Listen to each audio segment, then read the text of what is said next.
Oh man, what is going on, y'all? Hold on, y'all. Dang, I'm still trying to figure this out.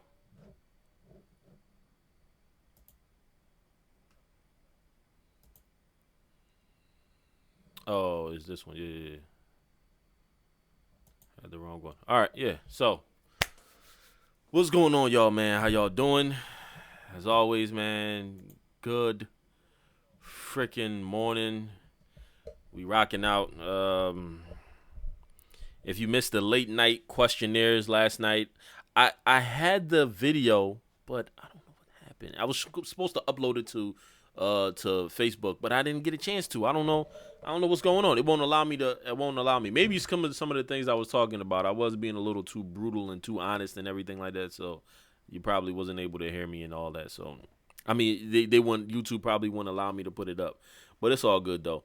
So welcome, wake and bake discussion. Early morning. I'll try to do a few of these a day. I'll try to do the tonight questions, always three questions, and then after that, man, I got some people that wanna play some games. We want to Call of Duty. We just gonna rock out. We just gonna have some fun and all that shit. So I appreciate you guys for being here. So today, as always, I love to talk about male and female dynamics. The things that make men attractive, the things that make women attractive, and just some of the double standards and little different things that will grind your gears, which is good, because it's always good to have these type of healthy debates because it's things that maybe that are said behind closed doors and a lot of people are afraid to say them in the open. Unfortunately, or fortunately, I am not one of them. I don't give a fuck. I mean, I care, but I care to a certain extent. I love the truth. I love to be able to put things out there that'll make people think, that'll make them hurt a little bit, to help them realize that life isn't all about being nice or filtering yourself. It's about being honest, and sometimes that honesty is brutal. So it is what it is. Even me, I think when people are honest to me, sometimes I kind of go wayward. But the more I'm doing this, it's kind of helping me understand that when people are being honest to me, that I can just be able to just kind of take it, listen to what they're saying, and understand it. And if I can rebuttal it, I will. If they're actually right, I just tell them that they're right, and I just go ahead and I try to change it. So yeah, just three little quick questions. I won't be that long, maybe about 15, 20 minutes of your time. So I appreciate you. First and foremost, I know y'all saw the introduction. Like I said, I'm trying to start a whole new way of kind of like maneuvering around doing everything. So I appreciate it if you would like the video, if you would subscribe to all the social media channels that are at the bottom, and if you will comment, so if you find out some of the things that I'm saying are incorrect or your butt hurt or whatever it is, come on. You know what I'm saying? Comment. Let me know that you guys are listening. Let me know that you guys are tuned in and we can rock out and do this together. Hold on, y'all. Just another.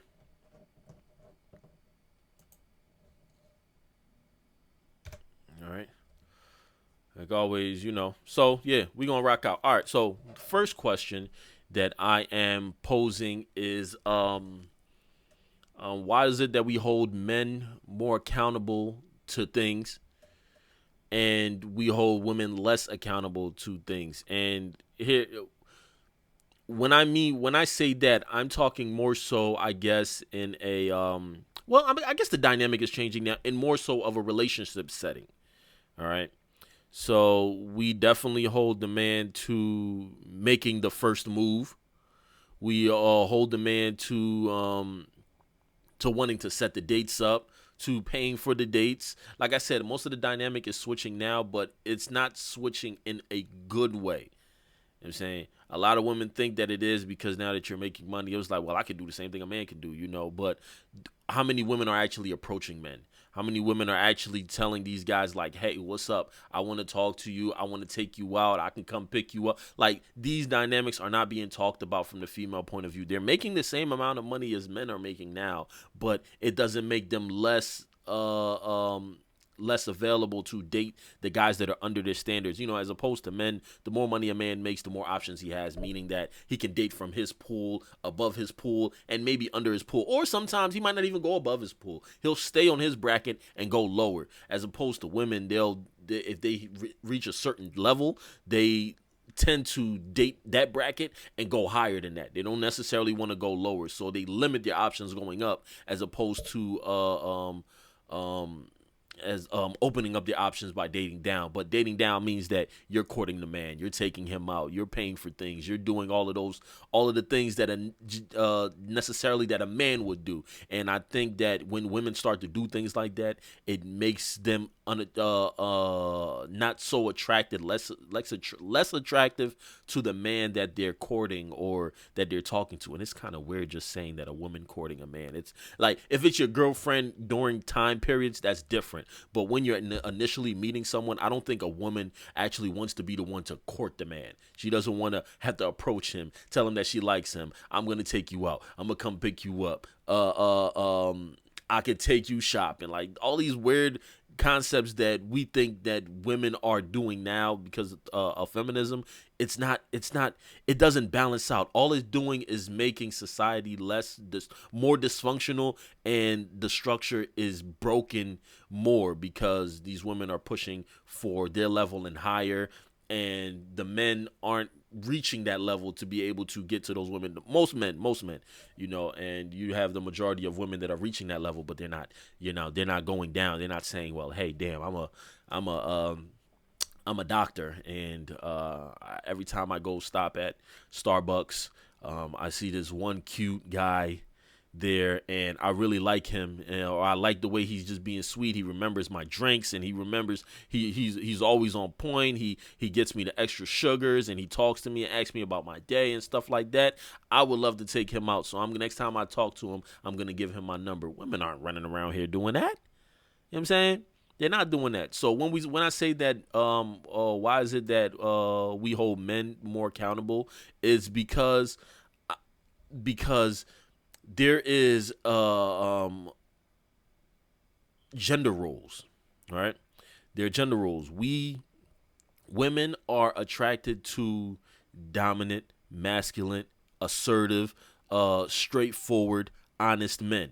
You understand? So when men are hey, listen, I like, and they have that charisma, that they have that what do you want to call it? They have that charm to be able to woo the girls or to be able to woo the woman that they're going for. Women are attracted to that. They love those type of things. You know why? So because the man is the leader, he's the one that's supposed to take the initiative. He's supposed to do that. We hold him accountable for a lot more than we would the woman, because the woman is necessarily the follower. That's like,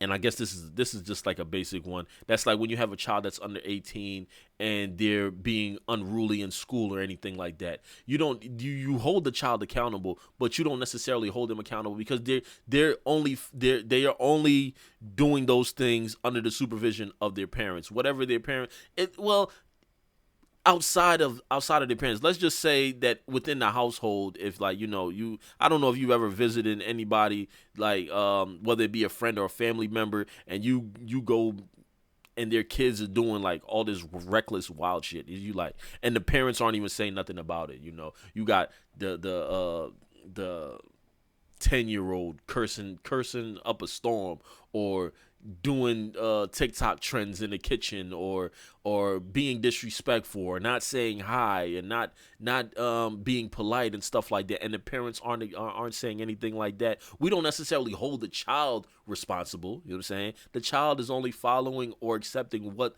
the mother or the father is allowing that child to do. So we hold more so the parent responsible, because they are the leader in that child's life. So within a relationship, the man is necessarily the leader. He's the one that the family's following, that they're looking up to, that's looking for provision, and they're looking to protect. They're looking for protection and stuff like that. So we hold him more to a higher standard than we would the woman, because the woman is necessarily the follower. Although she is the spouse, the mate, the equal, the soulmate of the man himself, the man is actually the one, the figurehead, the one that everyone looks at, the one's like, well, if the household is a wreck and certain things are happening in there, it's because the man is not holding shit down the way he's supposed to. You know what I'm saying? We don't hold the woman accountable unless the man is absent, because then she becomes the leader within that household and all of that. But when it's two dynamics and the man is there, yeah, so I think that's like a societal norm to be able to just always hold a man accountable. It's kind of been like that forever. So, I mean, I, I I don't mind. I don't mind the dynamic. I mean, I'm a man. I love being in that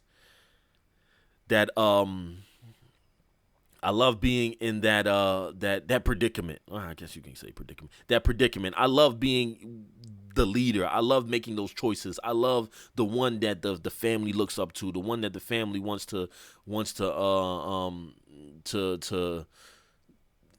provide, the one the family wants to follow and all of that, because I grew up with my mom and my dad, and I saw my dad, how hard he worked to keep the family structure going while he was working and doing all of those things. I think he could have did there's a few things he could have did a little bit better, but me as his child and me as his oldest, I learned from those things, and that's how I want to be able to set my household and take some of the things that he learned, add some things to it, teach my sons the same thing. Hopefully, when they have their household, they're doing way better than me. They're moving in a way better direction, and they're able to take a little bit of the things that they learned from me and their structures and do the same thing with that, man. But I have no problem with the fact that, men are held accountable more than women on a lot of basis and all of that. But, it's just, to me, it's just a societal norm. So, yeah, I mean, what are your thoughts? Do you think women are held more accountable to certain things? I mean, there are some factors where women are held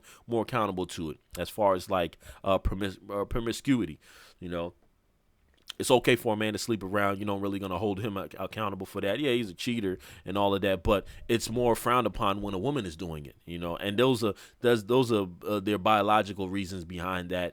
Their of course their social constructs behind that also. But I think just genetically wise, there's a reason as to why it's frowned upon when women are doing those type of things and all of that, and men and when men do it, it's actually a little bit more relaxed and all of that. Same thing, like I said, we shame more men for being fat and being sloppy or being lazy than we do women, because like I said again, men are supposed to be the leaders. They're supposed to be the providers. They're the ones that are up there, and they're supposed to be moving the way that they're supposed to. And if they're not doing it, then it's like, well, your household is fucked, nigga, and you're not doing what you're supposed to do. So you definitely gotta I have no problem with it. I mean, that's my basis to it. I have no problem with it. If you feel like women are held more accountable for certain things, drop them in the comments. What do you think women are being held more accountable for? I would love to know. That's the first one. Hold on, y'all. I kind of started going on a rant before I actually started putting it up there. But here is the first one. That was the first one. All right. So now we're gonna move on to the second one, which is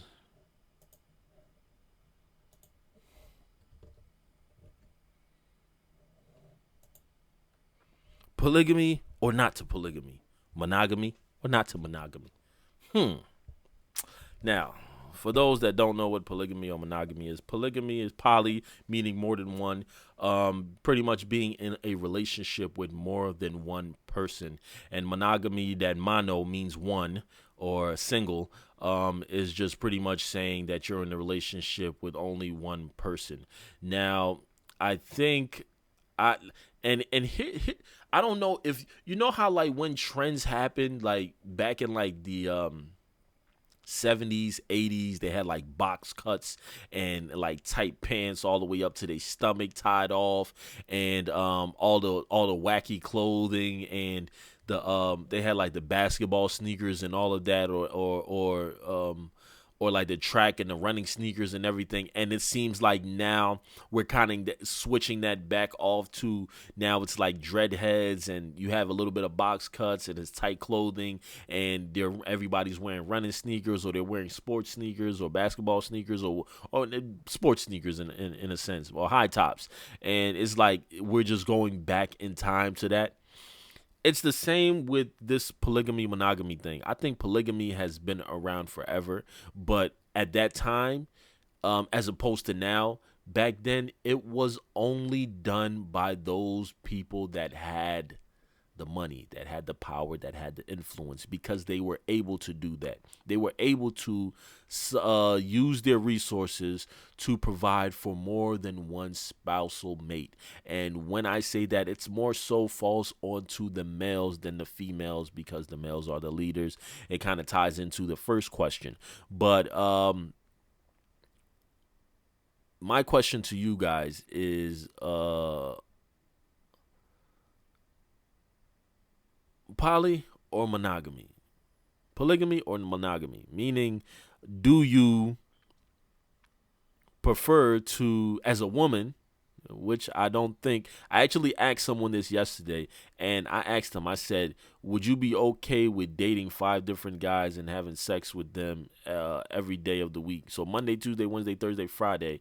You have a Monday, you have a Tuesday, you have a Wednesday, you have a Thursday, you have a Friday. 5 different guys that you sleep with every day. And her answer was yes. And I told her she's a different breed, because I don't think too many women would be wanting to be fucking around that many times with that many partners. Now, if you were to ask men this question, I think men would actually be like, hell yeah.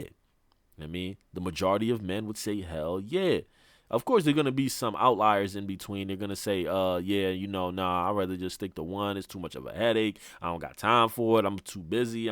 Give all these excuses. But if you had the resources, the power to be able to do it, shit, even if you didn't have the resources, if you were just able to get tail every day from 5 different girls, I think that would be almost any man's dream to want to be able to do that. So, that's what I'm saying. So, I think this dynamic falls more so on the men than it does on the women, but this is something that's been going on forever. I think the talk now is being had because of how the feminist movement is going, and women are becoming a little bit more independent with things. So it's like men don't create the actions. They create the reaction to the action. Meaning that all they try to do is adapt to whatever fucking situation is going on. You understand? So whatever situation is being had, most of the time men are just following along with that, and they're just kind of going along with it. So you have men that are making money. There's not that many men that are like actually making a lot of money. The majority of men are 30,000 and under. You know what I'm saying? You have those that are probably making 50, 60, 70,000, maybe 100K too, which is really rare, but let's just assume that they're making close to that, almost close to that right there. Those men have bust their ass and worked their ass off. And like I said, if you were here for the Tonight Show yesterday, then you would have known a little bit about this, where I was talking about men having to work their ass off to be able to create their value when women are already born with their value. We'll save that for another topic. But when a man has to work so hard to create his value, and now he's being found attractive by so many women, it's hard for him to say no. It's like, well, I haven't had this type of attention ever from when I turned 18 till all the way till 25, 30. Like, I wasn't getting this type of attention. Some men are lucky that they do, but for the majority of men, they do not get this type of attention. So once you start getting 1, 2, 3, 4, 5 different girls that are contacting you or hitting you up or wanting to talk to you or finding you cute or all of these different things, or just throwing the box at you and everything, you become vulnerable, and you just want to kind of just take it, and you want to kind of see how far you can go with it, or how much you can juggle, or how much you can handle. I think as you go through that phase, you can either learn and be like, well, no, I'd rather just stick to one because there's too much drama with more than one. Or you can be honest and say, well, hey, listen, we can be in a relationship, but I'm still going to have other partners, but you're not allowed to have other partners. Or if you do have other partners, then, it could just be a one-time thing. Or it's just one of those things where it's just like, well, we could just make it a one-time thing and just call it a day. And we just, we fuck when we fuck, and it is what it is.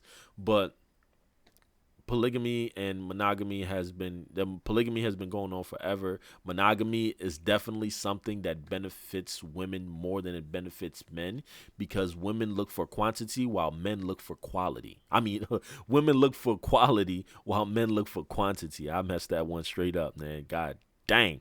All right, so yeah, so women look for quality. They would rather have one man that gives them everything: good sex, a good heart, a good mindset. His body can not be on point, but it's okay. Good finances, good conversation. He makes them laugh. He's outgoing. All the things that she really needs. All her 100 list of things that she wants. She's okay with just finding that in one man. It's rare to find all 100 of those things, but whatever man can fill up almost close to that 100 list is the man that she will stick with, you know. Sometimes, because sometimes you can fill up, as a man, you can fill up 90% of that list and she would still feel unsatisfied by you and would still want to be able to do other things and blah, blah, blah. So, and then men look for quantity. We want more than one. We are very simple creatures. We might just say we want somebody that's just going to support us, that's going to show us love, that's going to give us box every day and cook us a meal. That's it. And for the most part, that right there comes from a majority of women, whether they're high status or low status. You know what I'm saying? When I say low status, I'm talking about like the women that are much older, that don't get the attention that they did when they were younger, stuff like that. But high status is, the younger women, the prettier ones, the ones that guys are actually chasing on top of that. So you can find those things, the list of what men want, you can find those in almost any woman. But the list that most women want, it is not easy to find that in almost every man. So normally, sometimes when you do run into a man that can fulfill those type of needs, he's a man that has already built his status. He's already built his attraction. He's already built his charm. And now he's getting that from multitudes. He's on his end, women are looking at him as being valuable, and you're not the only woman that's looking at him. On your end, you're looking at him, that one man, as being valuable, and on his end, you got multitude of women looking at him as being valuable. So it's not easy for him to just want to just stick with one, and especially if he's bust his ass and he's never got this attention before, and now he's starting to get it. It's like, well, I've been working my ass off to be as valuable and important as you were since you were 18, since the guys were chasing you and you were getting into the car. We was in high school and you had a boyfriend that was 21 and you freaking 18 years old and you about to graduate and stuff like that, and you got a man that come and pick you up in a car and do all these things for you and buying you stuff. Like, I wasn't getting none of that. I didn't have no job. I didn't have anything. I'm still living with my parents. What women is going to want to deal with me? So now that I'm at the point where my value is increased and I have a whole bunch of women that are throwing it at me, how can I turn them down and say, well, why not do it? When you were living your hot girl life during your 18 years, now it's time for me to live mine, but now you want me to be monogamous. Oh, damn, after you done ran down with a whole bunch of dudes, they gave it to you for free, they did all of these things for you. Now, when it's my time and I'm valuable, now you want to be like, oh, well, you can only be with me. Like, no, it don't work like that. Like, you know what I mean? So I'm for polygamy. I'm for monogamy if it works, depending on all I say is that for those that are trying to be polygamous, I say be honest. Don't be a liar. Don't say, well, yeah, you my only girl, I'm gonna be with you and I'm gonna do all of these things for you, and then you turn around and then you're sneaking behind her back. And especially if you have good value, meaning that you have a good financial stability, you have a good head on your shoulders, you got a good mindset, you have a lot of things going for yourself. Be honest. Be like, look, listen, these are the things that I want. This is how I want to move. This is how I want to be. You can either be with it or you cannot be with it. Either way, I don't give a fuck. Like, it's up to you. You can either take it or you cannot take it. If you take it, good. I'm going to be here for you. I'm going to keep my word. I'm going to provide. I'm going to do everything that I need to do if you want to be my main girl. But you might not be the only girl. You know what I'm saying? So that's what it's a double-edged sword. And I think, like, both men and women kind of get it horribly. It's just that women get it bad on the back end, and it's looked at more so as demonized. So when men do it, to be polygamous like that, as far as like being monogamous. Now, if it's a woman that's out here wanting to have more than one man, I mean, you can do that. It's societally, it's socially, it's, I mean, it's kind of wrong. Only reason why I would say that is, let's just say that you want to push to become pregnant. Who is the father? Ma'am, can you answer that? You got three different men that you dealing with. You done got pregnant. Who is the father? All of them. Come on. No. Yeah, of course you're gonna give me the politically correct answer. They're all the father. And they're dumb enough to actually say, I'm the father, I'm the father, I'm the father. We don't need a DNA test. We all love her. We all came in her. One of us gave her the child. We all the father. You know, like, this is the type of delusional bullshit world that we live in, where motherfuckers just be coming up with any type of excuse for anything. And it just, like, that's why there's a lot of bad things that are increasing in the world that I would necessarily not want to talk about. But yeah, it is what it is, though. Yeah. So I agree with both. You know, depending on what the circumstances of the situation, or the person, how they value themselves. All I say is that in the end, honestly, just be honest. You know what I'm saying, just be honest with the person that you're with, and just let them know what it is. And if they can be, they can take it good. If they can't take it, it's plenty fish in the sea. All right, last one. I kind of ranted this one past the 30-minute mark, but we're kind of rock out. I was stretching. All right, now last one. Should an 18-year-old date or marry someone 30 plus, 30 years old plus? Now, it can be male or female, but for the sake of the argument, because I think that it comes out the other way when there's an 18-year-old girl and a 30-year-old man. You know, um,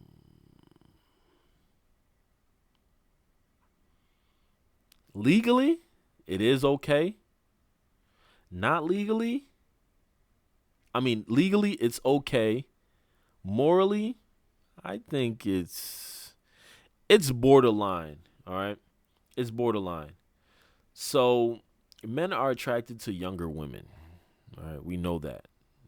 No matter what the age of the man is, most of them are attracted to younger women. Women normally have their beauty from 18 up to about, you might get lucky to about 30, or no, not even their beauty can last for a while, but women's value normally start between 18 and 25. And the reason why I say that is because that is their most fertile years. And that's when they are able to give the best offspring, as far as like having kids, and things like that. Their mindset may not be there. I think that's where more so the problem comes in, is the fact that it's like, well, yesterday she was underage. Today she is 18 and you're dating her. What has actually changed from yesterday till today? You know, that makes you think that it's okay to actually date an 18-year-old and you're 30 plus years old, meaning that you have your life ahead of you. She just graduated out of high school. She hasn't even touched into college yet. She doesn't know what credit score is. If she does, lucky for them.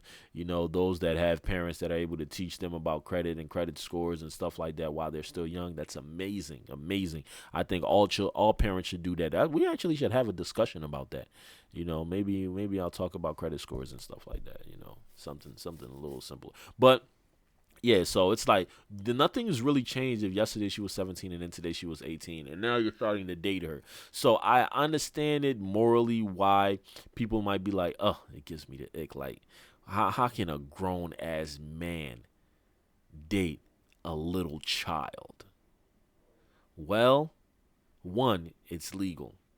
Two, we're only considering that person a child. It can be a grown ass woman too. The same concept. Don't only think about a man. It's just, I think women and most people get the ick more when it's a woman male dynamic. Woman 18, man 30 dynamic. That's where most of the times you get the ick. You don't necessarily get the ick from male 18, female 30, because we looking at that guy like, damn, bro, you able to score an old head, like, man, you salute to you, like, I'm trying to be like that. He gets more praise than anything. Meanwhile, the guy gets more demonized. Be like, well, you're dating a little ass kid, like, that's still a baby, that's someone's child, and that's this and all of that. So it's like they didn't even graduate, they didn't even get into high school yet, and they didn't even get into college yet.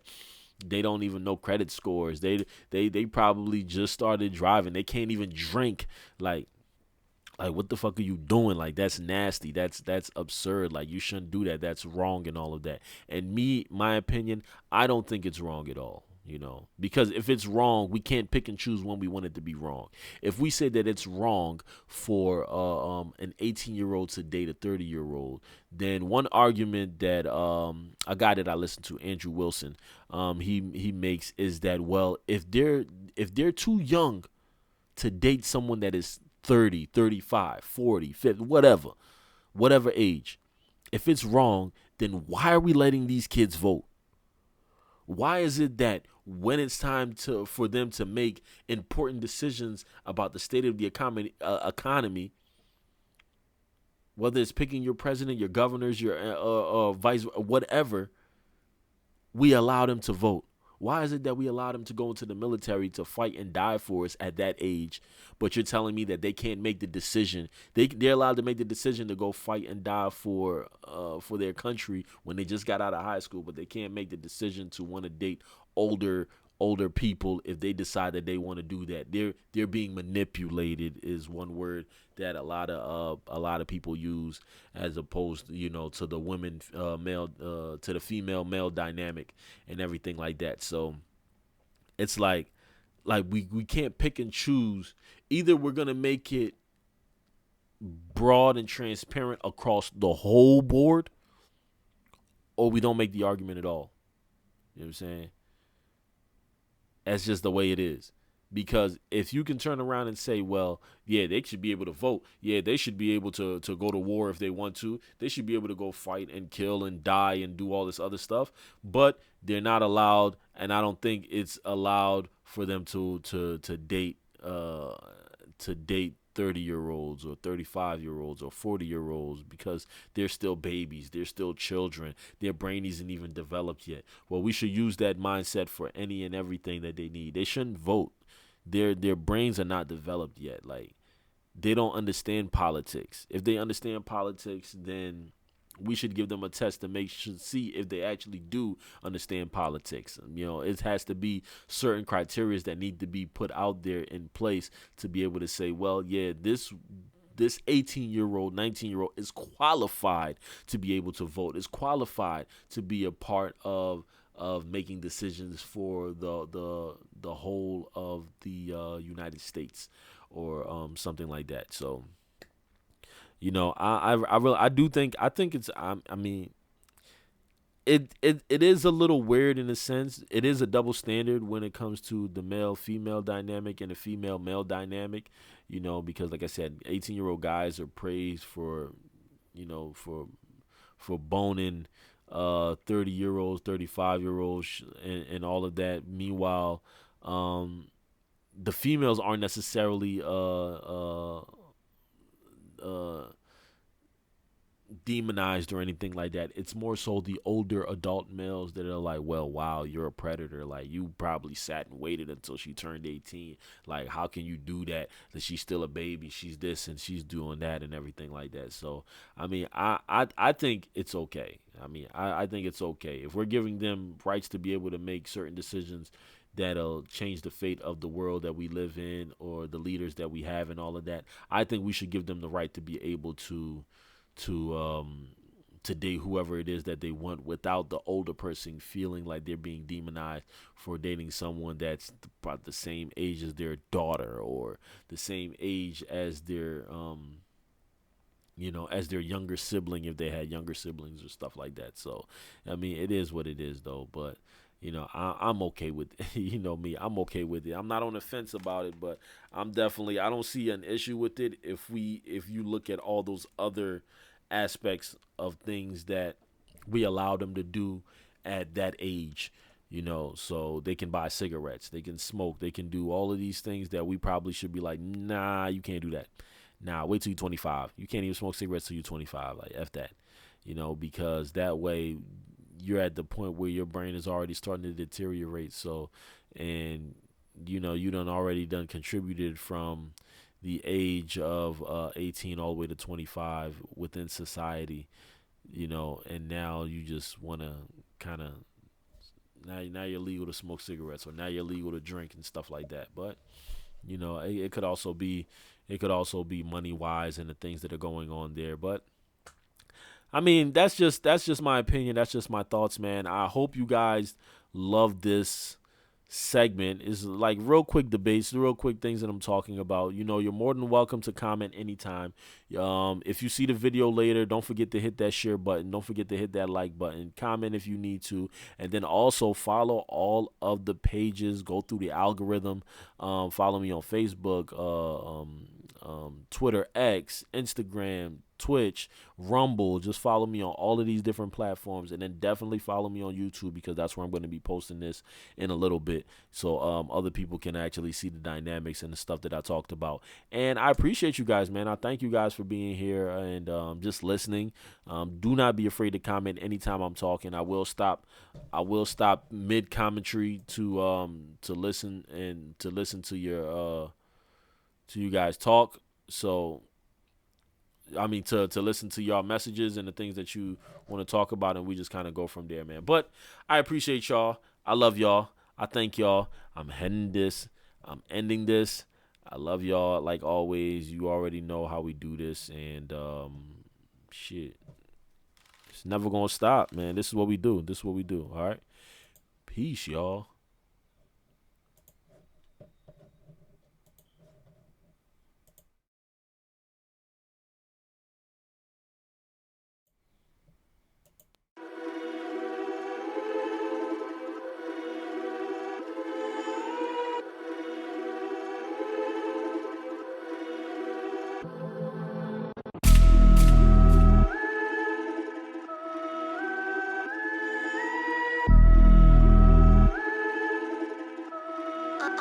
I love Chris Rich.